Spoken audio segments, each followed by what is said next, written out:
Hello friends, कैसे हैं आप सभी। आशा करती हूँ आप सभी बहुत ही अच्छे होंगे। स्वागत है आप सभी का हमारे यूट्यूब चैनल स्मार्ट स्टडी 101 पर और मैं हूँ दिव्या वर्मा। दोस्तों, इस वीडियो में हम लोग सांची स्तूप के बारे में जानेंगे और अगर आप लोगों को ये वीडियो पसंद आती है तो प्लीज़ वीडियो को लाइक शेयर ज़रूर कीजिएगा और इसी प्रकार की अन्य वीडियोज़ देखने के लिए हमारे साथ जुड़ने के लिए हमारे इस चैनल को सब्सक्राइब भी कर लीजिएगा। दोस्तों, हम आपकी सहायता करने के लिए टेलीग्राम चैनल पर भी उपलब्ध हैं, तो आप चाहें तो हमें वहां भी ज्वाइन कर सकते हैं और टेलीग्राम चैनल की लिंक मैं इस वीडियो के कमेंट बॉक्स में पिन कर दूंगी, तो सभी लोग जाकर ज्वाइन कर लीजिएगा। तो चलिए फिर पढ़ना स्टार्ट करते हैं। सबसे पहले हम लोग सांची स्तूप के बारे में पढ़ेंगे, उसके बाद में नेक्स्ट आएगा भरहुत का स्तूप। ये दोनों इंपॉर्टेंट हैं, यहाँ से आपके पेपर में क्वेश्चन जरूर पूछा जाएगा। चलिए पढ़ते हैं इसके बारे में। यह मध्य प्रदेश में विदिशा के निकट रायसेन जिले में स्थित है। इसका निर्माण लगभग 250 ईसा पूर्व में सम्राट अशोक ने करवाया था। स्तूप का निर्माण लाल बलुए पत्थर के द्वारा और तोरण द्वार का निर्माण सफ़ेद बलुआ पत्थर से करवाया गया है। तो सांची का स्तूप कहाँ है? मध्य प्रदेश में है। किस जिले में? तो रायसेन जिले में। और सांची स्तूप का निर्माण किसने करवाया था? सम्राट अशोक ने। स्तूप का निर्माण लाल बलुए पत्थर द्वारा कराया गया है और जो इसके तोरण द्वार हैं यानी प्रवेश द्वारों का निर्माण सफ़ेद चूना पत्थर से किया गया है। अपने अप्रतिम बौद्ध स्मारकों तथा पुरातात्विक सामग्री के कारण सांची संपूर्ण विश्व में प्रसिद्ध है। जनरल टेलर ने सांची के स्मारकों की ओर जनता का ध्यान आकर्षित किया। तो सांची स्तूप की खोज किसने की थी? जनरल टेलर ने। यही सांची स्तूप को प्रकाश में लेकर आए थे। मूल रूप से सांची का स्तूप अशोक द्वारा उसी समय बनवाया गया था जब इसके पास अशोकी स्तंभ खड़ा किया गया था, पर तब से लेकर अब तक इसमें काफ़ी परिवर्तन हुए हैं। तो ऐसा माना गया है कि जब अशोक ने यहाँ पर स्तंभ खड़ा करवाया था तभी यहाँ पर सांची स्तूप का भी निर्माण हुआ था और तब से लेकर अब तक इसमें काफ़ी परिवर्तन हुए हैं, क्योंकि पुराना है तो इसमें टूट फूट होती रहती है, तो उसी को सुधारा गया है। तब से लेकर अब तक इसमें काफ़ी परिवर्तन हो गए। वर्तमान समय में ऊपर के छत्र तथा वेदिका को छोड़कर गुंबद की ऊंचाई 54 फुट है। तो इसके गुंबद की ऊंचाई कितनी है? 54 फुट और गोल आधार का व्यास लगभग 120 फुट है। गुंबद के चारों ओर लगभग 16 फीट ऊंचा चबूतरा है जो प्रदक्षिणा पथ का काम करता है। प्रदक्षिणा पथ यानी कि परिक्रमा का जो स्थान होता है उसी को कहते हैं प्रदक्षिणा पथ। आगे देखिए, वेदिका के भीतर 7 फीट के प्रदक्षिणा पथ पर शिलापट्ट बिछे हैं यानी पत्थर के टुकड़े।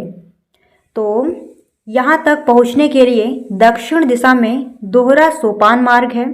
इसके ऊपर हर्मिका तथा त्रिपत्र सहित यष्टि है।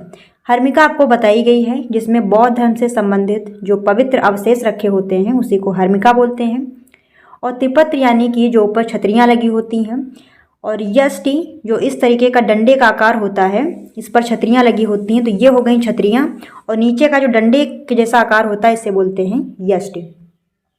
9 फीट ऊंचे अष्टकोणीय स्तंभों के मध्य 3.15 इंच के अंतराल में 2-2 फीट चौड़ी सूचियाँ लगी हुई हैं। देखिए सूचियाँ क्या होती हैं।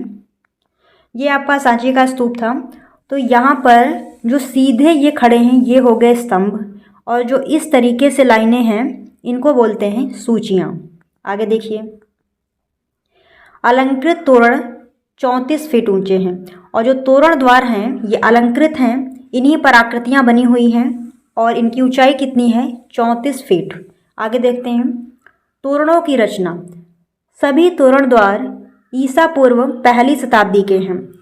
देखिए यहाँ पर जो स्तूप है उसका निर्माण पहले हुआ था और तोरण द्वार बाद में बनाए गए हैं। तो तोरण द्वार ईसा पूर्व पहली शताब्दी के हैं। सबसे पहले दक्षिणी तोरण द्वार बनाया गया। तो सबसे प्राचीन कौन सा तोरण द्वार है या फिर सबसे पहले किसका निर्माण हुआ? दक्षिणी तोरण द्वार का, और यह मुख्य प्रवेश द्वार है। तो दक्षिणी तोरण द्वार है यही मुख्य प्रवेश द्वार है। इसके बाद में उत्तरी, फिर पूर्वी व पश्चिमी तोरण द्वार बनवाए गए। तो सबसे पहले बना दक्षिणी और सबसे बाद में पश्चिमी तोरण द्वार यानी कि प्रवेश द्वार, और एक स्तूप में 4 प्रवेश द्वार बनाए गए हैं। जो आपका सांची का स्तूप है इसमें कितने प्रवेश द्वार हैं? 4। इन तोरणों में चौपहल 2 खंभे हैं जो 24 फुट ऊंचे हैं। इन पर थोड़ी सी कमानीदार ऊपर की ओर तनी हुई 3 सूचियां हैं। देखिए अब ये क्या कह रहा है समझते हैं। ये आपका सांची का स्तूप है, इसमें ये तोरण द्वार है। तो ये हो गए खंभे और इन पर ये जो बनी हुई हैं इस तरीके से, इन्हीं को कहते हैं सूचियां। 3 सूचियां हैं खंभों के ऊपर। ठीक है, आगे देखिए। स्तंभों पर वर्गाकार पत्थर के टुकड़ों पर ये सूचियां रखी हुई हैं जो दोनों तरफ से बाहर की ओर निकली हुई हैं। इन संपूर्ण तोरणों की ऊंचाई 34 फीट है। देखिए ये सूचियां दोनों तरफ से निकली हुई हैं, थोड़ा थोड़ा। देखिए ये स्तंभ हो गए और ये थोड़ा थोड़ा बाहर निकली हुई हैं। तो यही चीज़ बता रहा है यहाँ पर। आगे देखते हैं। सूचियों के बाहर की ओर बहुधा हाथियों की मूर्तियां हैं। सूचियों के बाहर की ओर यहाँ पर बहुत सारी हाथियों की मूर्तियां बनाई गई हैं। स्तंभों के शिखरों पर पीठ से पीठ मिलाए शेर, हाथी तथा वामन हैं जिनके आगे का भाग बनाया गया है।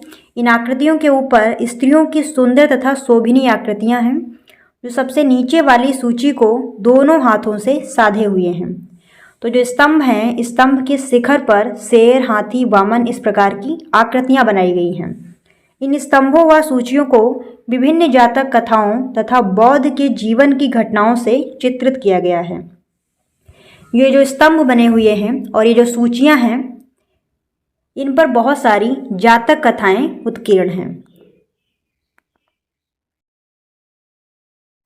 तो ठीक है दोस्तों, आज के लिए बस यहीं तक। और अगर आप लोगों को ये वीडियो पसंद आई हो तो प्लीज़ दोस्तों वीडियो को लाइक शेयर जरूर कीजिएगा और इसी प्रकार की अन्य वीडियोस देखने के लिए हमारे इस चैनल को सब्सक्राइब भी कर लीजिएगा। मिलते हैं ऐसी ही नेक्स्ट वीडियो के साथ, तब तक आप जुड़े रहें हमारे साथ। धन्यवाद दोस्तों, जय हिंद।